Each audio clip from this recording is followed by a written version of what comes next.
Hoy vamos a ver cómo Luisiana y la cuenca del Mississippi pasan a formar parte de los Estados Unidos y cómo nace su primera literatura. La vez pasada estábamos viendo cómo se formó la ley que hizo posible la unión de los estados y la creación del país. Entonces ya tenemos un país. Como tantas veces en la historia del mundo, la vez pasada armamos un país, como hemos armado tantos, como armamos los escandinavos, el mexicano tanto, bueno, ya armamos este. ¿Cómo lo armamos? Unimos las 13 colonias bajo una misma constitución, cada uno de esos estados con su ley propia y una ley en común, o sea, unos estados federados unidos. Por eso se llama así, no tiene el nombre de un pueblo o de una ciudad, sino de una serie de estados que se unen.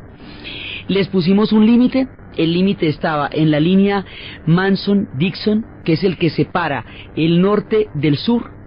Y el norte habíamos visto que era toda la parte donde no había esclavitud, y en el sur sí había esclavitud, y que ese tema lo habían dejado de lado para poder lograr la constitución de los estados, y que no había quedado incluida entonces la comunidad negra en la legalidad del proyecto, en ninguna parte. En el sur porque están como esclavos, y en el norte porque no son ciudadanos.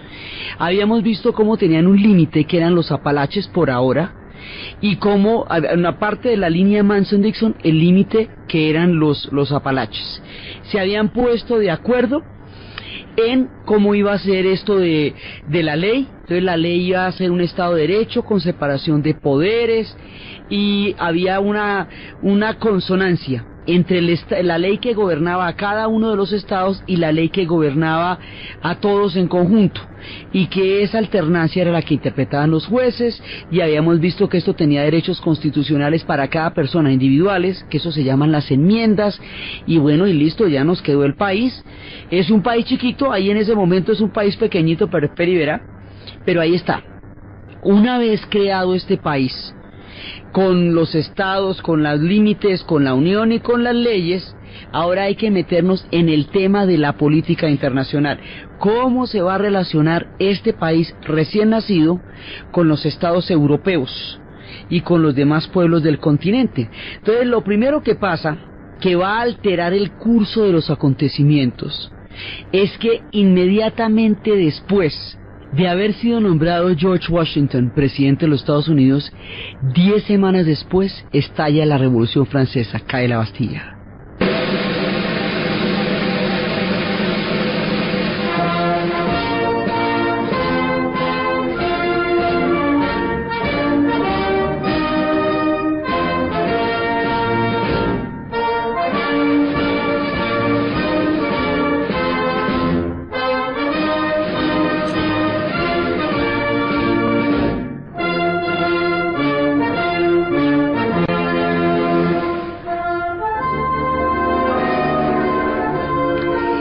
Esto pone patas arriba todas las relaciones internacionales, porque entonces aquí ¿cómo vamos a hacer? Los Estados Unidos habían firmado un acuerdo con Francia, porque Francia les había dado la mano para la independencia cuando estaban en guerra contra los británicos, un acuerdo que decía que si Francia era atacada, ellos tendrían que defenderla, la apoyarían, porque pues había, inclusive Francia, parte de la crisis económica que va a llevar al hundimiento del absolutismo monárquico es el billete que se gastaron apoyando a los gringos contra los ingleses. Entonces pues ahí ellos esperaban como una ayudita por un lado, y por el otro lado, bueno, pues era la corrupción, era el absolutismo, era todas las circunstancias históricas que llevaron al derrumbe del Estado francés y a la caída de la Bastilla, circunstancias que fueron tan apremiantes que hoy no existe la Bastilla, mientras que en Inglaterra sí existe la Torre de Londres, porque Inglaterra pudo hacer ese cambio a través de una institucionalidad, Francia no.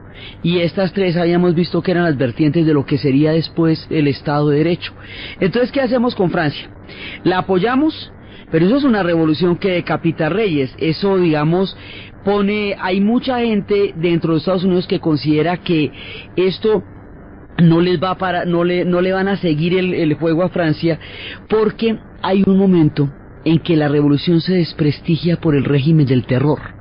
Cuando entra esta lucha fraccional y empieza el Comité de Salud Pública a decapitar gente, y se van a dar 20.000 personas, ese terror va a hacer que todo el mundo tema el fenómeno de la Revolución Francesa.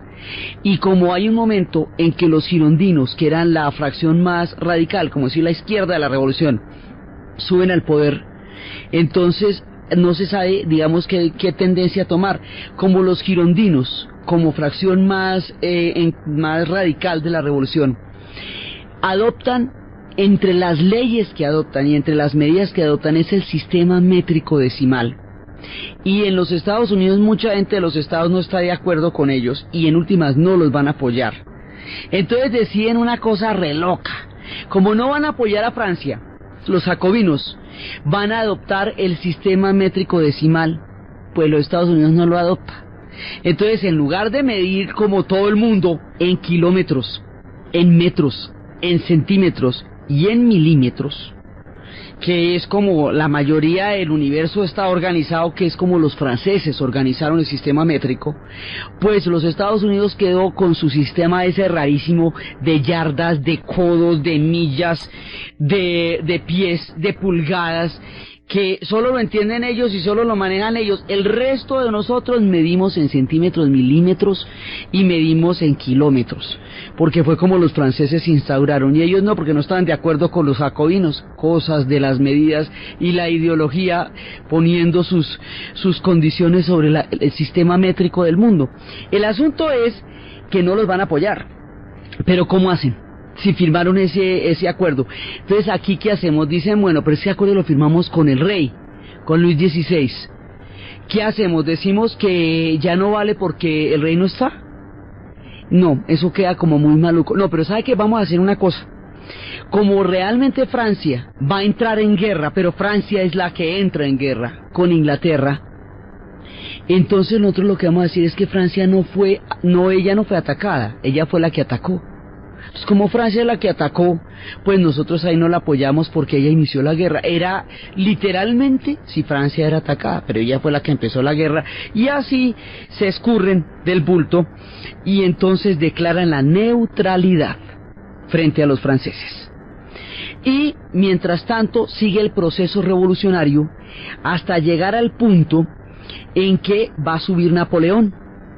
Y Napoleón tiene un plan que es de la siguiente manera. Napoleón le ha comprado, Luisiana era francesa desde que nosotros empezamos nuestro relato, ¿cierto? Entraron por allá, por la cuenca del Mississippi, por el Canadá. En uno de esos ires y venires de las guerras y las batallas, España compró Luisiana y en ese momento la tenían los españoles. Napoleón se la vuelve a comprar a los españoles para volverla a tener, con el objetivo de tener una entrada francesa al continente americano, teniendo como base Haití. Pero resulta que Haití, o sea, ya Haití, los españoles le habían dado la parte dominicana, la parte española de Haití, y toda la isla era francesa. Entonces tenían toda la isla francesa, y si mantenían la Luisiana, que se la acababan de comprar los españoles, pues ahí hay un corredor lo más bacano, por la cuenca del Mississippi, bien chévere. O sea, y era una manera de pasar por todo el nuevo mundo, ya que eso se nos había perdido en la guerra anterior que habíamos visto. Pero resulta que aquí hay una variable de la historia, como la historia es de impredecible. Resulta que los haitianos no solamente se van a ver liberados de la esclavitud por la Revolución Francesa, sino que van a querer su independencia por las mismas ideas de la Revolución Francesa, que habla de la autodeterminación de los pueblos. Ellos se la aplican. Todo el proceso de independencia de Haití, que es colosal, es el que narra Carpentier en el Siglo de las Luces, y es todo el periodo que nosotros vimos de Toussaint Louverture, que fue toda la historia de la independencia de Haití, que es un proceso impresionante. Pero Haití se independiza de Francia, queda como una isla completa, nueva, independiente. Entonces, sin Haití, Luisiana ya no sirve, porque no está la base para poderse meter ahí. ¿Ve? Eso era como un gancho, como un pie para poderse meter. Sin Haití, Luisiana no sirve. Entonces, por el otro lado, los Estados Unidos necesitaría comprar por lo menos la cuenca del Mississippi para poder, digamos, ir ampliando ese territorio. Ya tenemos claro el destino manifiesto, es que de ahí en adelante esas colonias se van a expandir. pero si se expanden y ahí hay un pedazo que todavía está bajo el control de Francia, pues ahí hay como un tapón, ¿cierto? Entonces sería chévere de una vez comprarnos que fuera la cuenca del Mississippi, aunque sea ese pedacito. Dan autorización para que lo compren, van y le preguntan a Napoleón si lo venden, y Napoleón dice, eso sin Haití a mí ya no me sirve. A la final, ¿sabe qué? Le vendo la Luisiana, toda. ¿Cómo? Se la vendo toda, así como me oye, ¿ve? A ver, entonces que si por 2 millones le querían comprar la cuenca del Mississippi, pero finalmente por 15 le terminan comprando toda la Luisiana, a lo bien. Entonces los otros se quedan aterrados, ahí negocian, pujan, pajan, y dicen, no, chévere. Pero lo más curioso de esto, lo más particular es que los ingleses son los primeros interesados en que la Luisiana esté en manos de los Estados Unidos y no en manos de Francia, porque otra vez vuelve y juega la guerra que ellos habían tenido y en ese momento están en guerra con Francia.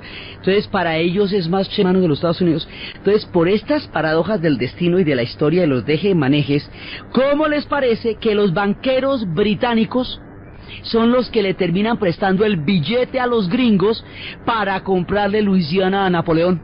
Así como la ve. Sí, en plena guerra y tal, pero a la final le terminan prestando el billete para que los Estados Unidos le compre al hombre la Luisiana, cosa que ellos hacen. Napoleón ya necesita toda la plata del mundo, va a armar un guerrero, no, por toda Europa, y en ese momento no necesita la Luisiana, en cambio sí necesita todo el billete para la acción que está transcurriendo en Europa. De esa manera tan particular, le termina vendiendo Luisiana a los Estados Unidos, y de su capital, Nueva Orleans, es que viene toda esa música que va a recorrer de ahí en adelante todos los espectros, todo ese blues, todo ese jazz que nos va a acompañar de aquí en adelante. Louis Armstrong nos estaba cantando a las mujeres de Nueva Orleans, que son perfectas para él. Y así vamos teniendo toda esa música, y el mundo va teniendo la música de Nueva Orleans. Los Estados Unidos dobla el territorio, pero es que dobla el territorio quiere decir que de donde partimos, de las 13 colonias, esto ya se va a duplicar. Es inmenso, porque toda la cuenca del Mississippi y la Luisiana de arriba abajo ahora sí queda ya en manos de los Estados Unidos, y eso elimina la frontera, digamos, esta frontera que podría terminar en los Apalaches originalmente, ya no tiene por qué terminar ahí, porque ya eso pertenece a los Estados Unidos y entra a ser parte de la Unión. Entonces, de aquí para adelante se van a seguir expandiendo, y esta idea de que ellos se van a expandir hasta encontrar el otro lado del mar, que es lo que llamamos el destino manifiesto, ahora ya queda expedita. Entonces nos falta solamente comprarle la Florida a los españoles, más nochecita, 15 años después, y después de que le compran la Florida a los españoles, ya no hay ningún obstáculo. Ahí empieza el gran proyecto de conectar el Atlántico con el Pacífico, y todo lo que se atraviese entre el Atlántico y el Pacífico, una vez que hayan comprado la Florida a España, lleva del bulto, es decir, está condenado a desaparecer. Eso significa que las naciones indias quedan mucho más en peligro que de lo que estaban en el momento en que se hizo la primera unión, porque de aquí para adelante ya no los va a parar nada hasta que los desaparezcan, hasta que los lleven a las reservaciones, hasta que de ahí en adelante le van a poder ofrecer a todos los europeos una frontera ilimitada, y entonces van a poder una frontera agrícola sin fin, y todos los europeos van a llegar a ocuparla, pero como es un territorio indio, pues entonces los indios van a tener que enfrentarse con todos los europeos que lleguen. Y de aquí para adelante, habiendo comprado la Florida y ya teniendo la Luisiana, el siguiente paso va a ser avanzar sobre todos los territorios que en ese momento son de México. Y es ahí, cuando se compran la Florida, 15 años después de haber comprado la Luisiana, que México entra en inminente peligro, porque la siguiente expansión es sobre todo el territorio mexicano, y ahí es cuando le van a quitar a México el 67% del territorio dentro del proceso de expansión y destino manifiesto de buscar la llegada hasta el Pacífico, y efectivamente ahí van a llegar hasta California. Cuando ya le quiten las tierras a México, pues la cosa se les va a ir desde la Florida hasta California, y ahí como la ve. Entonces esta es como la secuencia. Le compran la Luisiana a Napoleón, después de eso le compran la Florida a los españoles, y después van a avanzar sobre todo el territorio que era mexicano y se lo van a quitar a México para llegar hasta California, y de ahí para arriba empieza toda la conquista de la frontera, y de ahí para abajo empieza la idea de hacer un canal. Esto va a determinar el destino de aquí para adelante de todo el mundo, porque después se les va a ocurrir, ya que están uniendo el Pacífico con el Atlántico, pues hacer un canal interoceánico más nochecita. Eso más tarde va a pasar, pero después de que todo esto suceda. Entonces aquí México ya está condenado, las naciones indias también, porque esto ha digamos, destaponado el proceso de avance de las 13 colonias a llegar al otro lado del mar. Entonces, vamos ahí. Pero, ¿qué vamos a hacer con Europa? Europa sigue, de todas maneras, en ese montón de guerras, y Estados Unidos no se podía meter con esas guerras porque hasta ahora se estaba formando. Tener a los británicos en contra o a favor no es muy complicado para ellos. Entonces decían, vamos a hacer una cosa, nos vamos a mantener aislados de todas las guerras europeas, que se maten como mejor les parezca, porque es que desde las guerras napoleónicas, pasando por las revoluciones románticas, hemos dicho, todavía va a haber unas guerras, casi 22 años de guerra van a tener los europeos. Entonces los Estados Unidos dice, bueno, eso allá, que se maten como quieran, y esta idea de no intervenir en Europa, que es parte, digamos, de una doctrina fundamental, les va a durar prácticamente hasta la Segunda Guerra Mundial, porque en la primera se vieron arrastrados, pero en la segunda es que deciden que ellos sí van a entrar a apoyar a Europa contra los alemanes en la Segunda Guerra. O sea que desde aquí en adelante su idea es no intervenir en Europa. Eso no quiere decir en el hemisferio, quiere decir en Europa. Ahí no se van a meter. Que los europeos van a ver cómo resuelven sus problemas. Eso lo llamamos el aislacionismo. No van a permitir ninguna colonización europea en el hemisferio. O sea, quiere decir que los europeos no pueden venir a hacer colonias acá. Quiere decir que ellos apoyarán la independencia de los pueblos de América del Sur, que va a venir inmediatamente después.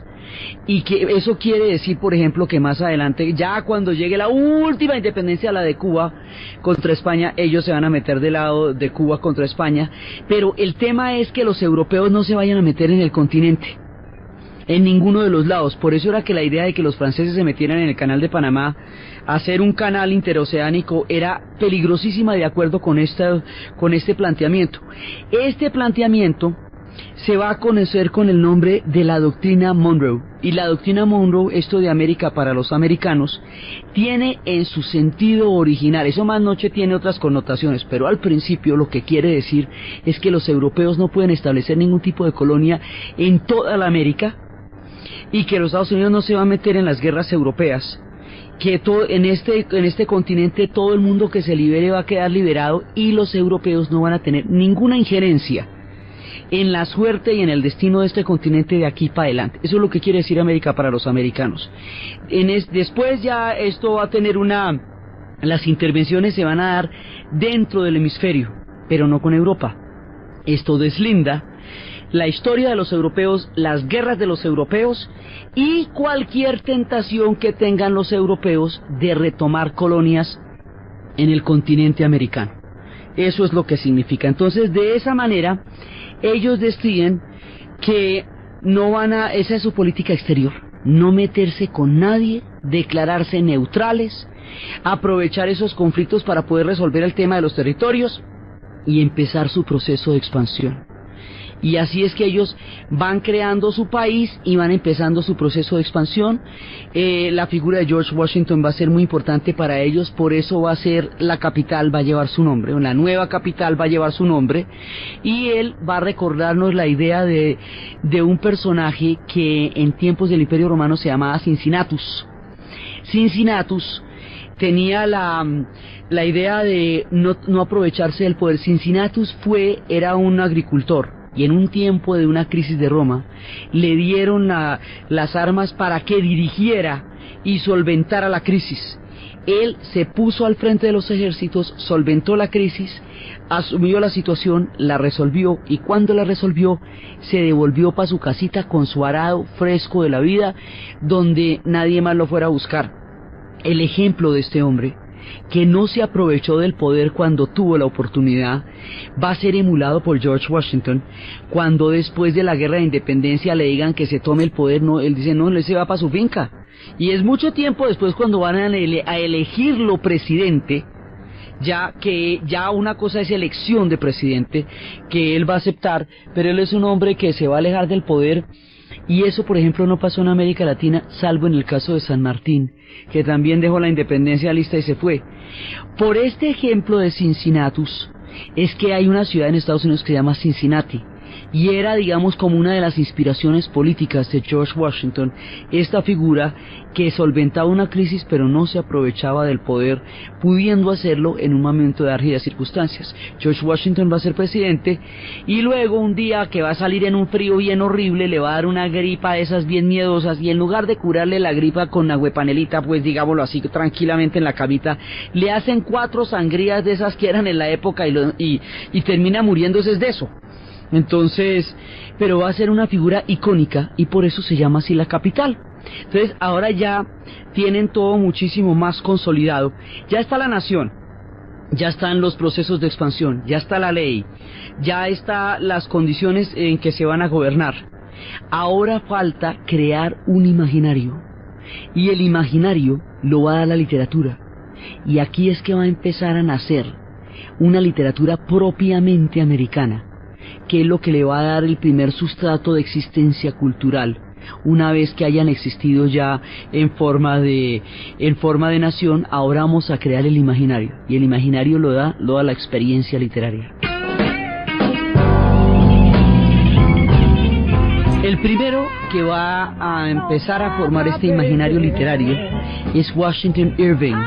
Washington Irving es un hombre que ha nacido en una familia muy conservadora, en un lugar muy particular, y él decide que va a aprovechar que está enfermito para viajar en chaques de salud, y se va por Europa y se va por todas partes, y va a la Alhambra y escribe los famosos cuentos de la Alhambra, y va mirando cómo es el mundo, y para crear, digamos, un imaginario en Estados Unidos, que es una nación tan recién formada y que viene de los europeos en la manera como quedó, pues el hombre lo que se trae es un montón de herencias de las historias europeas, y va a montar en su literatura un imaginario a partir de los europeos. Es este personaje, Washington Irving, el que le va a cambiar entre todas las tradiciones germanas y entre todas las tradiciones holandesas, le va a cambiar a Santa Claus esa forma que venía desde Esmirna, desde Dime, desde el Asia Menor, y que había llegado hasta Holanda y que había llegado hasta Escandinavia. Le va a quitar ese aspecto como de gnomo, y le va a dar como de monje, y le va a dar un aspecto como de gnomo, y le va a dar como ese toque moderno a la figura de Santa Claus. Él va a hacer a la Navidad en Estados Unidos algo equivalente a lo que va a hacer Dickens en Inglaterra, cuando Dickens escribe el cuento de Navidad, y esto combinado con el árbol de Navidad que va a hacer el príncipe Alberto en el Palacio de Buckingham cuando llegue después de casarse con Victoria, es el equivalente a lo que hacen en los Estados Unidos con la figura, con la serigrafía, con las historias de Santa Claus. Y así es como Santa Claus, que originalmente había llegado por la vía de los holandeses en Nueva Ámsterdam, cuando Nueva York era Nueva Ámsterdam, ahora en tiempos de Washington Irving, especie de monje holandés ahora va a tomar una figura muchísimo más moderna, mucho más parecida al Santa Claus que nosotros conocemos, hasta que ya el viejito rojo y blanco lo vaya a hacer ya después en 1930 Thomas Nacht, cuando una campaña comercial. Pero el que le va a dar, digamos, como el toque navideño, como esta vitalidad al rito de la Navidad en Estados Unidos es Washington Irving. Entonces él, digamos, empieza a crear las historias a partir de historias europeas para empezar a generar un imaginario. Es como el primero, y va surgiendo poco a poco una literatura. Después de él viene un personaje que es Cooper, y él va a descubrir el territorio. O sea, ya tenemos como un principio, un primer imaginario que viene de los europeos, pero ahí está, todavía se le acusa de ser muy europeizante a Washington Irving, todavía muy pegado de los ingleses. Ya viene un tipo que es muchísimo más afianzado, que es Cooper, y este ya va a empezar a hablar del territorio, de todo lo agreste, de todo lo salvaje, de todo el territorio, del territorio que está cambiando. Este hombre no cree en las transformaciones, le parece que las transformaciones están acabando mundos importantísimos. Entonces él empieza a contar las aventuras de las naciones que van desapareciendo. Como acuérdese que los primeros que van a desaparecer son las naciones iroqueses y algonquinas, porque eran los que habían apoyado a los ingleses en la independencia, primero a los franceses y luego a los ingleses en la independencia. Cuando se van los franceses y cuando se van los ingleses, ellos van a ser borrados del mapa.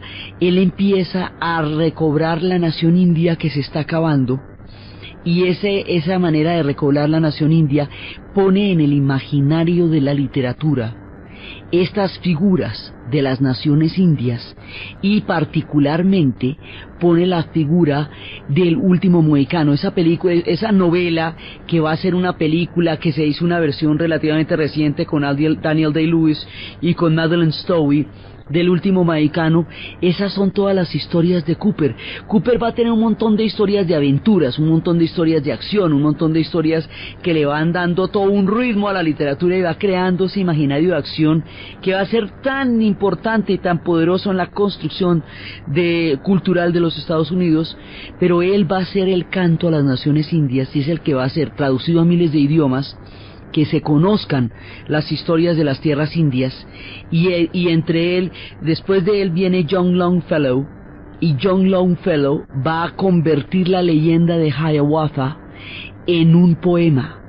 Entonces, entre el último mohicano, que es como las naciones iroqueses desaparecen, y el poema de Hiawatha, que es como lo lleva Longfellow a la poesía, digamos, a la literatura que todos van a leer, es como el mundo empieza a enterarse ya sobre el fin de cómo estaban y cómo van desapareciendo poco a poco las naciones indias.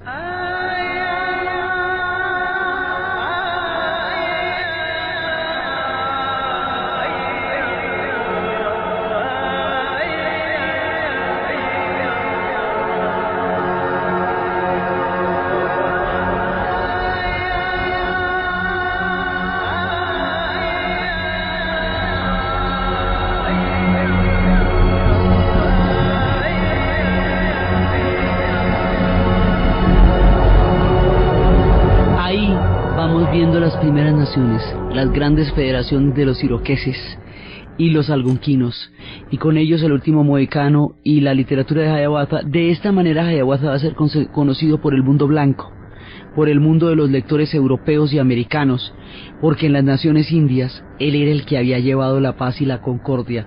Habían crecido con su espíritu, pero ya no regresaría porque su barca había atravesado el mar. Entonces estaría presente aquí en este poema de John Longfellow cuando se está forjando la literatura americana. Eso por un lado. Por otro lado viene un personaje que se llama Nathaniel Hawthorne. Nathaniel Hawthorne va a nacer en un lugar con una historia funesta. Este hombre nació en Salem, y en Salem es donde va a aparecer un episodio por allá en 1600, tiempos antes de nuestro relato, pero que va a marcar mucho las cosas, que es el episodio de la cacería de brujas. Es en Salem donde se va a dar esta histeria, que la idea era que unas adolescentes se habían ido al bosque de puras traviesas, y para que no las castigaran, dijeron que estaban embrujadas, porque se habían ido por allá a bailar y a rumbear al bosque. Entonces dijeron que la haya, la nana negra que estaba con ellas, era la que les había traído la brujería, y empezaron a decir que todo el pueblo estaba embrujado y se armó una comisión para probar que había brujería, y si se arma una comisión para probar que hay brujería, tiene que haber brujería, porque si no, ¿cómo que hace la comisión? Y se fueron inventando una película, y esta película fue llevando a juicio a más de 150 personas, 14 personas fueron ahorcadas en las siguientes semanas, se fue armando una histeria y ya todo el mundo acusaba al otro y el otro al otro y el otro al otro, hasta que ya iban en la esposa del gobernador. Cuando ya iban en la esposa del gobernador, dijeron, bueno, paremos, porque es que ¿para dónde vamos? Y entonces se dan cuenta que fueron víctimas de una histeria y de una invención, de una histeria colectiva, que mataron gente que no tenía ni arte ni parte, porque no confesaron porque eran inocentes y se negaron a confesar crímenes que no habían cometido, y que no los podía parar nadie si no entraban en razón.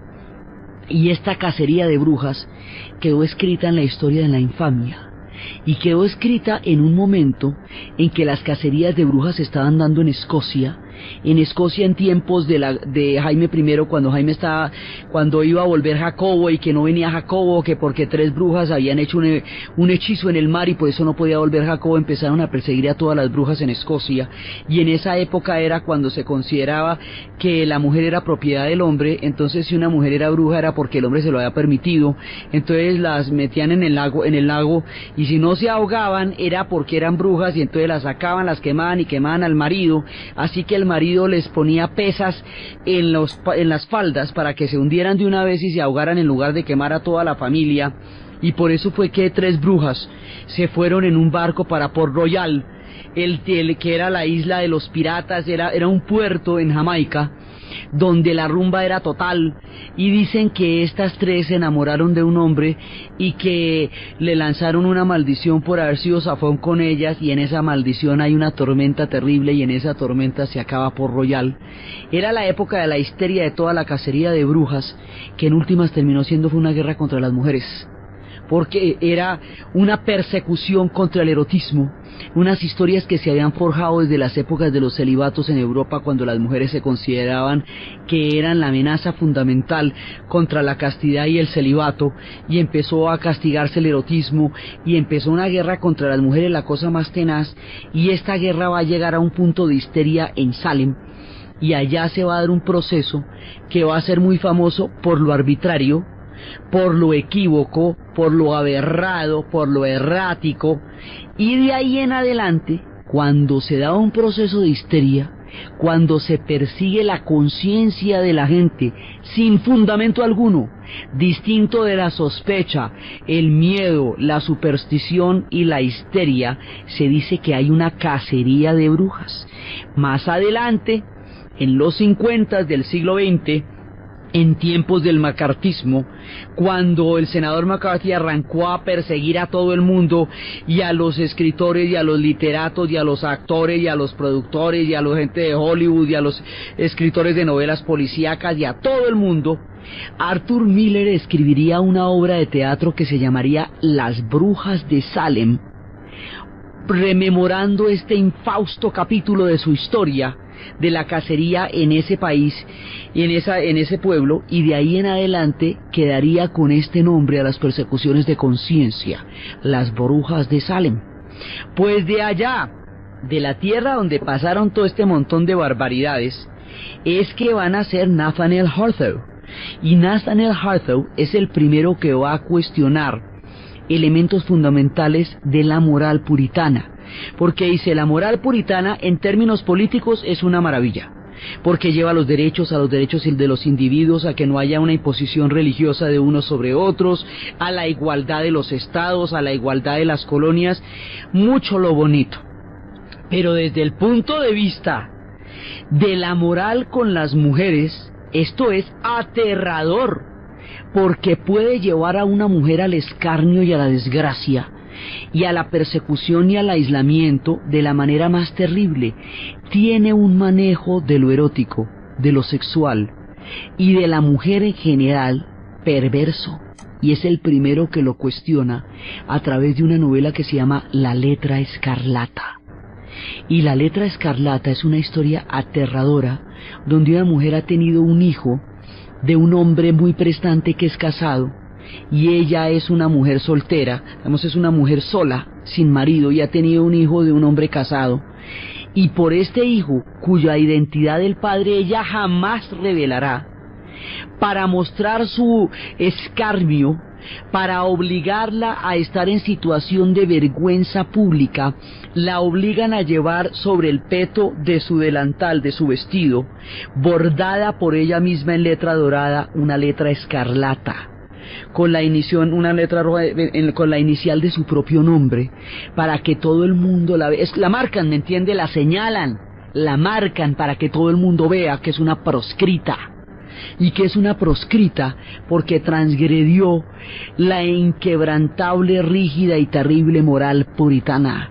Y esto es la primera vez que alguien dice algo al respecto, porque como todo el origen de la nación es el puritanismo, y como todo esto viene de proyectos religiosos, entonces nadie los cuestionaba porque eran el origen de la nación, y porque como estaban revestidos de una aureola mística y de un fanatismo religioso tan bravo, Nathaniel Harthough, por ser el de Salem, por conocer las cosas que conoció, es que se atreve a hacer esta crítica. Y esta crítica es la primera vez que se ve que hay órdenes históricos que le montan a las mujeres unas persecuciones en torno al erotismo y a la moral, que las hacen unas víctimas acorraladas de un sistema de valores donde su vida no tiene salida. Esto es la aterradora historia de la letra escarlata, llevada al cine recientemente con Demi Moore y Gary Oldman. Estas son historias terribles de cómo la moral puritana no le permite a la mujer ni un milímetro de crítica ni de decisión sobre su propia vida. Tiene que estar sometida a los códigos tal como ellos, los hombres, los han adquirido, o si no, las cosas se le vienen en contra. Esto es la letra escarlata, y estamos en la formación de este imaginario histórico que es la literatura de los Estados Unidos, y es un punto álgido en el momento en que se está mirando retrospectivamente todas estas historias y se están contando de dónde van a salir los imaginarios de la literatura americana. En esta historia viene un personaje tremendo. Este personaje tremendo no tiene una geografía específica, porque él no va a ubicar en un lugar particular su relato. No va a ser tan afamado ni entendido en su tormentosa vida. Tiempo después se podrá apreciar con toda la vigencia y la actualidad su literatura. Este personaje pertenece a los románticos, a toda esta escuela, esta corriente literaria que ha ido pasando por Alemania, que ha ido pasando por Inglaterra, que recupera los monstruos, las regiones oscuras del alma, que se opone a la industrialización, que crea las identidades de los estados nacionales. Esta corriente tan definitiva que recupera también los gnomos y los duendes y los espíritus del bosque. Toda esta corriente, su versión en Estados Unidos va a ser un personaje de primera línea, Edgar Allan Poe. Edgar Allan Poe explorará las oscuras regiones del corazón humano a través de una literatura de terror, a través de historias terribles como El corazón delator, ese hombre que mata a un personaje y el corazón sigue latiendo y lo va delatando, historias como las del pozo y el péndulo que van bajando como una cuchilla hasta llegar a rasgar a este pobre personaje sobre el cual pesan estos dos elementos siniestros. Este hombre con un alcoholismo durísimo que llevaba un delirium tremens, que veía arañas subiéndosele encima en sus momentos de abstinencia más terribles. Este ser de la lucidez y las tinieblas que era Edgar Allan Poe, este hombre que va a hacer el doble asesinato en la Rue Morgue, porque París era su obsesión. Y se inventó esa ciudad sin haberla conocido, no se perdería en una sola calle porque la imaginó en su mente de una manera sistemática y real, soñaba con esa París. Este personaje que va a escribir El Cuervo, de este personaje vamos a escuchar una versión en español que hará un grupo que se llama Radio Futura en los años 80 del siglo XX, sobre un hermoso poema de amor con una mujer que por la perfección de su amor los ángeles se la quitan y la llevan al sepulcro, y él ama desde la muerte y desde la vida la tragedia de su hermosa Annabel Lee. Sobre el sepulcro, sobre el cadáver, sobre el reino de las tinieblas que se llevó a Annabel Lee, este hombre la ama desde la vida y ella en la muerte. La ama porque se la quitaron por la envidia de su amor. La ama desesperadamente, y en las estrellas y en toda la vida él ve a su hermosa Annabel Lee. Y así, este personaje de Edgar Allan Poe, cuando salió en su época, con su tormentosísima vida, va a ser interpretado como una literatura para chicos, para pelados. Después se van a dar cuenta que el tipo lo que está hablando es de las oscuridades más profundas del alma humana, que es un romántico en el sentido más integral de la palabra, y que va a ser un personaje que va a explorar regiones profundas del corazón humano, y que va a ser uno de los duros, va a ser apreciado mucho tiempo después, ya en el siglo XX, pero es en esta época cuando se está formando el imaginario, que trae el elemento romántico, que está sacudiendo con Dr. Jekyll y Mr. Hyde a los ingleses, que está sacudiendo con Frankenstein, con la novela de Drácula de Bram Stoker, con los monstruos que habitaban debajo de la casa del personaje en cuya casa moraba y trabajaba Jane Eyre, y se enamora del profesor, pues del hombre de la casa. Toda esa época, ahí va a ser Edgar Allan Poe. Y la última de estos personajes es una mujer, se llama Harriet Beecher Stowe. Ella va a escribir una novela que se llama La cabaña del tío Tom, y La cabaña del tío Tom va a poner el dedo en la llaga de un tema que está candente y se va a volver cada vez más grave: la esclavitud. A través de la figura del tío Tom, ella va a mostrar la crueldad que significa la forma de vida esclava para las comunidades negras. Ella va a mostrar los azotes, los castigos, la servidumbre sexual. Todas estas historias, esta novela va a levantar ampolla. Va a levantar ampolla porque inclusive los que más la atacan dicen que no es apropiado que una mujer hable de servidumbre sexual, hable de azotes, hable de atrocidades y de crueldades, porque puede, como diría la moral de la época, afectar los oídos de las otras mujeres y pervertir sus corazones solamente con estos relatos de cosas que solo deberían hablar los hombres, porque en aquella época las mujeres no tenían derecho a pensar en absolutamente nada. Así que esta novela, desde todo punto de vista, va a levantar ampolla y se va a convertir en uno de los hitos que va a llevar hacia el pensamiento abolicionista en el momento en que nos estamos acercando al primer abismo que esta nación va a conocer, en el momento en que nos vamos a meter con los movimientos abolicionistas y vamos a llegar a la guerra de secesión americana entre el norte y el sur por el tema de la esclavitud. Ahí, cuando las cosas empiezan a ponerse álgidas, aparece esta novela, y esta novela va a tener una capacidad transformadora enorme en su época, y el propio presidente Lincoln va a recibir a Harriet Stowe con su novela y va a decir: con que esta pequeña mujer, pues ella medía unos 60, era chiquitica, con que esta pequeña mujer escribió una novela que casi, va a haber dicho, que va a llevar al país a la guerra, porque eso después se va a romper por el tema de la esclavitud. La forma como esto va a suceder, el pensamiento abolicionista, el tema entre el norte y el sur, entre las plantaciones de algodón y el norte industrializado, el tema de la esclavitud en toda su dureza, y todo lo que eso va a significar para la primera gran guerra civil de la nación americana, la guerra de secesión y el fin de la esclavitud, es lo que vamos a ver en el siguiente programa.